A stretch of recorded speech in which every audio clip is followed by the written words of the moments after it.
আসসালামু আলাইকুম ওয়া রাহমাতুল্লাহি ওয়া বারাকাতুহু। আলহামদুলিল্লাহি রাব্বিল আলামিন ওয়াসসালাতু ওয়াসসালামু আলা আশরাফিল আমবিয়াই ওয়াল মুরসালিন নবিয়িনা মুহাম্মদ ওয়া আলা আলিহি ওয়া আসহাবিহি আজমাইন, আম্মা বাদ। সম্মানিত ছাত্র ভাইরা, আমি এখন ক্লাস 2 এর তাওহীদের ক্লাস আরম্ভ করছি। আজকের আলোচ্য বিষয় হচ্ছে রাসূলগণের প্রতি ঈমান বা বিশ্বাস। তো আসুন আমরা জেনে নিই যে রাসূলগণের প্রতি ঈমান আনা কাকে বলে এবং সে অনুযায়ী আমরা চলে ধন্য হই। রাসূলদের প্রতি ঈমান আনার অর্থ হলো এ দৃঢ় বিশ্বাস রাখা যে আল্লাহ তাআলা প্রত্যেক উম্মত বা জাতির কাছে রাসূল পাঠিয়েছেন, যারা তাদেরকে একমাত্র আল্লাহর ইবাদত করার জন্যে আহ্বান জানাতেন এবং তার কোনো শরীক নেই এটি বলতেন, এবং আল্লাহ ছাড়া অন্য যাদের ইবাদত করা হয় তাদেরকে অবিশ্বাস করার কথা বলতেন। সমস্ত নবী ও রাসূলগণ সত্যবাদী, মুত্তাকি ও বিশ্বাসী ছিলেন এবং তাদের প্রতি অর্পিত দায়িত্ব তাদের উম্মতের কাছে স্পষ্টভাবে পৌঁছিয়ে দিয়ে তারা বিশ্ববাসীর কাছে আল্লাহর প্রমাণ প্রতিষ্ঠা করেছেন। এটা হলো রাসূলদের কিছু সংক্ষিপ্ত পরিচয়। এছাড়াও রাসূলের যে আরও পরিচয় রয়েছে তা হচ্ছে রাসূল এ শব্দের বহুবচন হলো রসুল, রা এবং সিনে পেশ দিয়ে। রাসূল মানে হলো প্রেরিত পুরুষ, অর্থাৎ এমন প্রতিনিধি যাকে কোনো সংবাদ পৌঁছানোর দায়িত্ব দেওয়া হয়ে থাকে। এই স্থানে উদ্দেশ্য হলো মানুষের মধ্যে যার কাছে শরীয়তের কোনো ওহী বা প্রত্যাদেশ করা হয়েছে এবং তাকে তা প্রচারের নির্দেশ দেওয়া হয়েছে, তাকে বলা হয় রাসূল। মানে যার কাছে মানুষের মধ্যে যার কাছে শরীয়তের কোনো ওহী করা হয়েছে এবং সে ওহীটি মানুষের কাছে পৌঁছানোর নির্দেশ দেওয়া হয়েছে তাকে বলা হয় রাসূল। তাদের মধ্যে প্রথম রাসূল হলেন নূহ আলাইহিস সালাম, আর সর্বশেষ রাসূল হলেন মুহাম্মদ সাল্লাল্লাহু আলাইহি ওয়াসাল্লাম। এ সম্পর্কে আল্লাহ পাক ইরশাদ করেন, ইন্না আওহাইনা ইলাইকা কামা আওহাইনা ইলা নূহিন ওয়ান নাবিয়িনা মিন বাদিহি। অর্থাৎ নিশ্চয় আমি তোমার অর্থাৎ মুহাম্মদ সাল্লাল্লাহু আলাইহি সাল্লামের প্রতি ওহী বা প্রত্যাদেশ করেছি, যেরূপ আমি নূহ আলাইহিস সালাম ও তৎপূর্ববর্তী নবীগণের প্রতি প্রত্যাদেশ করেছিলাম। সূরা নিসা 136 নম্বর আয়াত।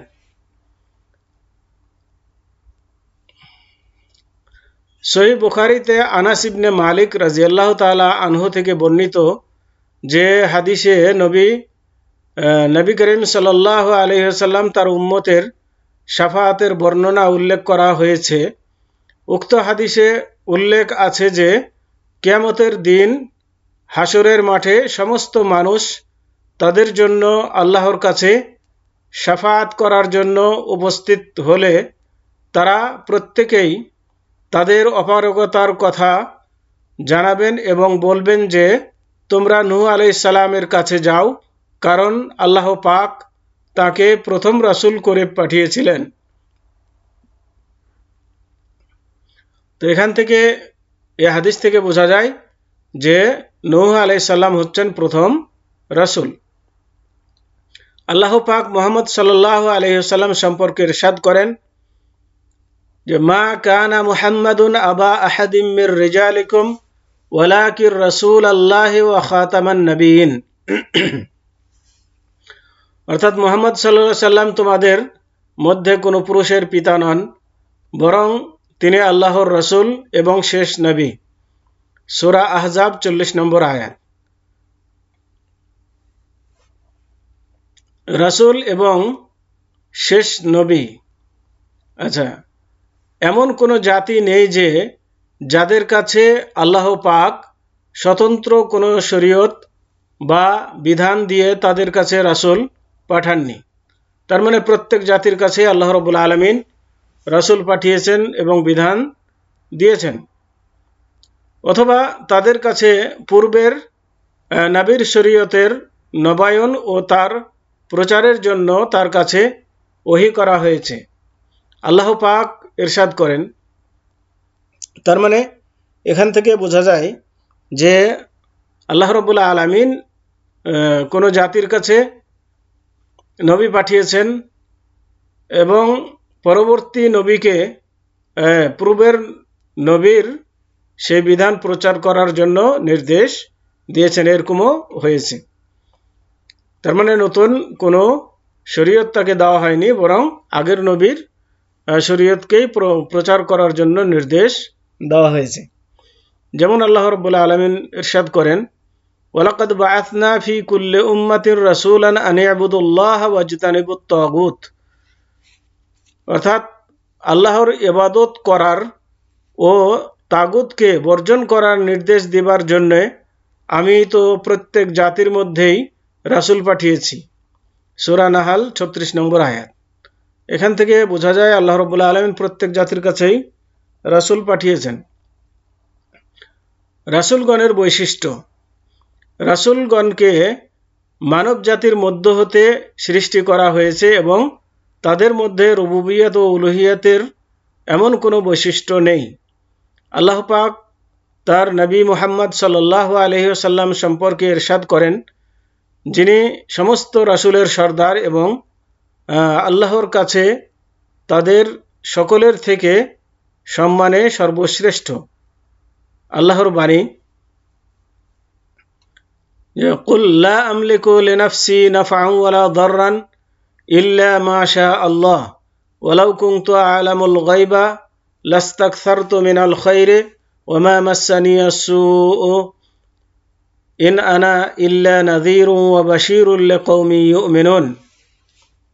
তারা মুহাম্মদ সাল্লাল্লাহু আলাইহি ওয়াসাল্লাম সম্পর্কে আল্লাহ রাব্বুল আলামিন এই কথা জানিয়ে দিয়েছেন যে, হে মুহাম্মদ সাল্লাল্লাহু আলাইহি সাল্লাম, তুমি ঘোষণা করে দাও, আল্লাহ যা ইচ্ছা করেন তাছাড়া আমার নিজের জন্য ভালো মন্দ অর্থাৎ লাভ ক্ষতি মঙ্গল অমঙ্গল বিষয়ে আমার কোনো অধিকার নেই। আমি যদি অদৃশ্য বিষয়ে জ্ঞাত হতাম তাহলে মঙ্গল সাধন করতে পারতাম এবং আমাকে কোনো অমঙ্গল স্পর্শ করতে পারত না। আমি মুমিন কওমের জন্য একজন সংবাদদাতা ও সতর্ককারী ব্যক্তি, সতর্ককারী ব্যতীত আর কিছুই নই। তো এই আয়াত থেকে আমরা যা বুঝলাম, সূরা আল আরাফের 188 নম্বর আয়াতে আল্লাহ রাব্বুল আলামিন বললেন যে তাকে বার্তাবাহক করে প্রেরণ করা হয়েছে এবং ভালো মন্দ করার ক্ষমতা তার রাসূলের নেই এবং গায়েবের খবরও তিনি রাখেন না। যদি রাখতেন তাহলে তাকে অমঙ্গল স্পর্শ করত না। এই গায়েবের খবর একমাত্র আল্লাহই জানেন এবং মুমিনদের জন্য একজন সুসংবাদদাতা সতর্ককারী ব্যক্তি আর কিছুই নয়। তার মানে আর কিছুই নয় মানে তিনি মানুষের মতোই একজন মানুষ, তাকে রিসালাতের দায়িত্ব দিয়ে প্রেরণ করা হয়েছে, এই মর্যাদা তাকে দেওয়া হয়েছে। শুধু এটি মানে মানুষের যাবতীয় বৈশিষ্ট্য তার মধ্যে বিদ্যমান, অন্য কিছু তিনি নন। তিনি না ফেরেশতা, না জিন, না অন্য কিছু, তিনি হচ্ছেন মানুষ। আল্লাহ পাক ইরশাদ করেন যে তো নবী ও রাসূলগণ অন্যান্য মানুষের ন্যায় মৃত্যু ও রোগ ব্যাধিতে আক্রান্ত হতেন এবং তাদের পানাহার করা সহ অন্যান্য প্রয়োজন ছিল। ইব্রাহিম আলাইহিসসালাম তার প্রতিপালক আল্লাহ সম্পর্কে যে গুণ বা বৈশিষ্ট্যের উল্লেখ করেছেন সে সম্পর্কে আল্লাহ পাক ইরশাদ করেন, ওয়াল্লাযী হুয়া ইউত'ইমুনি ওয়া ইয়াসকিন ওয়া ইযা মারিযতু ফাহুয়া ইয়াশফিন ওয়াল্লাযী ইউমীতুনি সুম্মা ইউহয়িন। তার মানে ইব্রাহিম আলাইহিসসালাম বলতে চাচ্ছেন এই কথা যে যিনি আমাকে খাদ্য দান করেন এবং পান করান, যখন আমি অসুস্থ হই তখন তিনি আমাকে সুস্থ করেন এবং তিনি আমাকে জীবন এবং মৃত্যু দান করেন। সূরা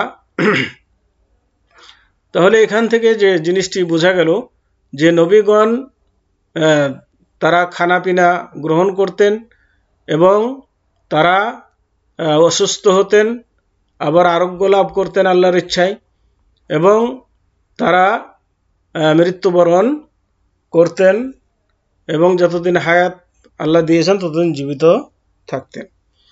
তাহলে এই সমস্ত গুণগুলো হচ্ছে মানুষের। অতএব প্রত্যেক রাসূল বা নবীগণ মানুষ ছিলেন, তারা অন্য কিছু ছিলেন না। আল্লাহ তাআলা নবী ও রাসূলদেরকে তার দাসত্বের শীর্ষ স্থানে উল্লেখ করেছেন এবং তাদের প্রশংসা প্রসঙ্গে উল্লেখ করে বলেন, যেমন আল্লাহ নূহ আলাইহিস সালাম সম্পর্কে উল্লেখ করে বলেন,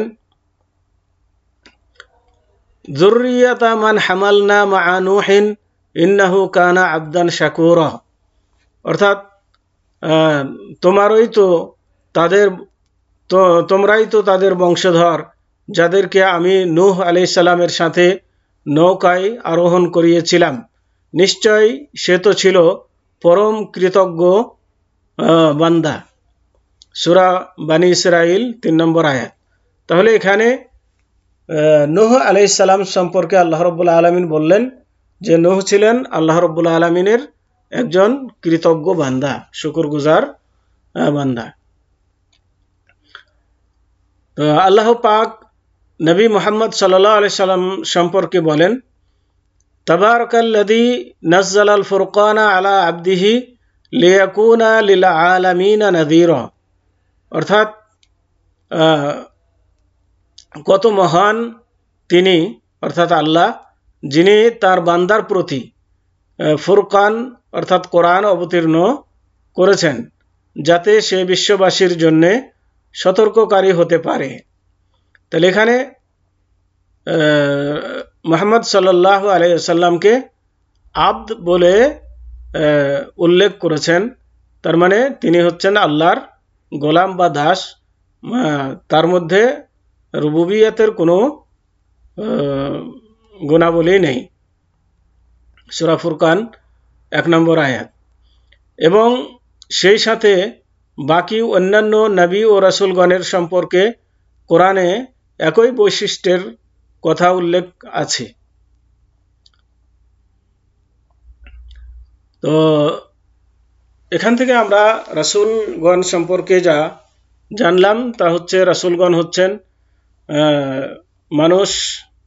মানুষের মধ্য থেকেই একজনকে আল্লাহ রাব্বুল আলামিন রাসূল হিসাবে নির্বাচন করেছেন এবং মানুষের হেদায়েতের জন্য তার কাছে আল্লাহ নির্দেশ পাঠিয়েছেন যা মানুষের কাছে তারা পৌঁছিয়ে দিয়েছেন।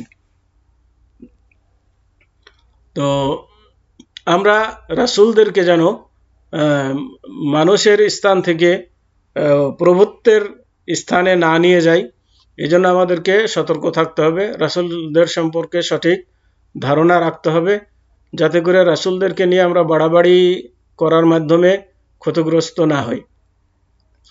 তো আজকে এ পর্যন্তই। ওয়া সাল্লাল্লাহু আলা নবিয়িনা মুহাম্মদ ওয়া আলা আলিহি ওয়া আসহাবিহি ওয়া বারিক ওয়া সাল্লাম। আসসালামু আলাইকুম ওয়া রাহমাতুল্লাহি ওয়া বারাকাতুহু।